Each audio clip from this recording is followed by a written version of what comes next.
Shri Harikrishna Heights इथं अत्यंत वाजवी दरात 25 एमिरेट्स आणि प्रशस्त पार्किंगसह 2 आणि 3 BHK रेडी पोझिशन फ्लॅट्स उपलब्ध.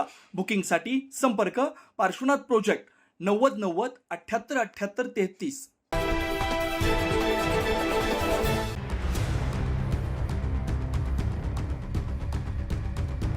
पाटबंधाऱ्याच्या दुरुस्ती कामाचं बिल काढून देण्यासाठी तब्बल 72,000ची लाच मागितल्याप्रकरणी नाशिक जिल्हा परिषदेच्या लघु पाटबंधारे कार्यकारी अभियंता आणि सहाय्यक लेखा कर्मचारी यांना नाशिक लाचलुचपत प्रतिबंधक विभागानं ताब्यात घेतलं.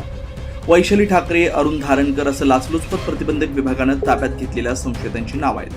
पाटबंधाऱ्याच्या दुरुस्ती कामासाठी एकूण 16 लाखांची बिलं काढून देण्यासाठी त्यांनी 72,000ची लाच मागितली होती. तडजोडी यांनी 50,000ची लाच स्वीकारताना एसीबी पथकानं त्यांना रंगेहात पकडलं. याबाबत अधिक माहिती लाचलुचपत प्रतिबंधक विभाग अधीक्षक भारत तांगडे यांनी दिली. सदरची कारवाई सध्या प्राथमिक स्वरूपामध्ये आहे. या प्राथमिक माहितीमध्ये जी त्र्यंबकराज कृपा मजूर आणि बांधकाम सोसायटी यांनी जी कामं केलेली होती सिमेंट कॉन्क्रीट बंधारा दुरुस्तीची, त्यांची 16 लाखाचे चेक्स हे प्रलंबित होते.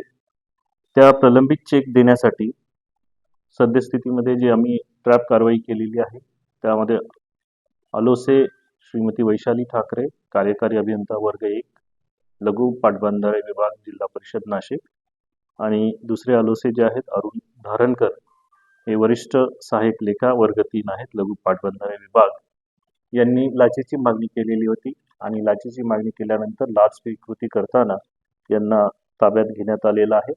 याबाबत पुढील कारवाई करीत आहोत. गुन्हा दाखल करण्याची प्रक्रिया सुरू आहे.